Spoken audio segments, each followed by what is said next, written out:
Hello guys, gagawa tayo ng lasagna tonight.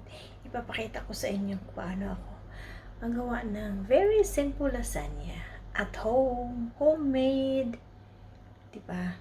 Yan, papakita ko sa inyo guys. Ako mag-prepare ng aking simple lasagna. Ito, lalagyan lang natin ito guys. First step, lalagyan natin dito. Ayan, yung first step natin. Tapos, lalagyan lang natin ng, kasi nagluto na kasi ako na guys.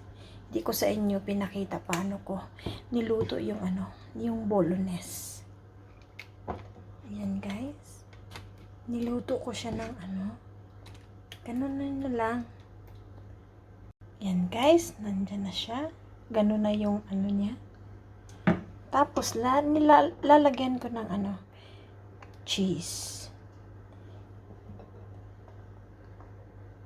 Ito po ay aking simple way how to cook lasagna, guys.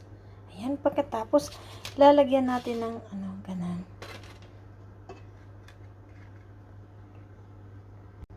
Ayan, guys, pinapatong-patong ko lang siya.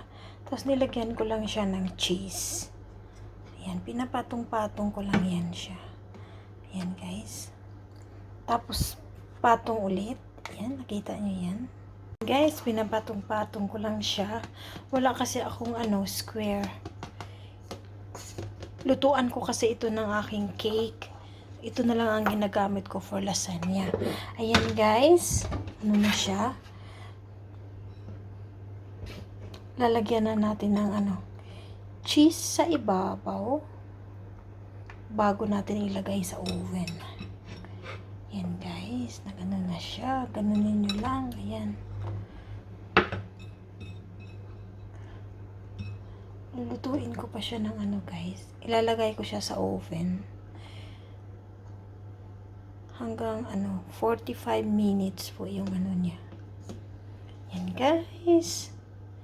Ilagay na natin siya sa Kaganuin natin kasi yung cheese niya.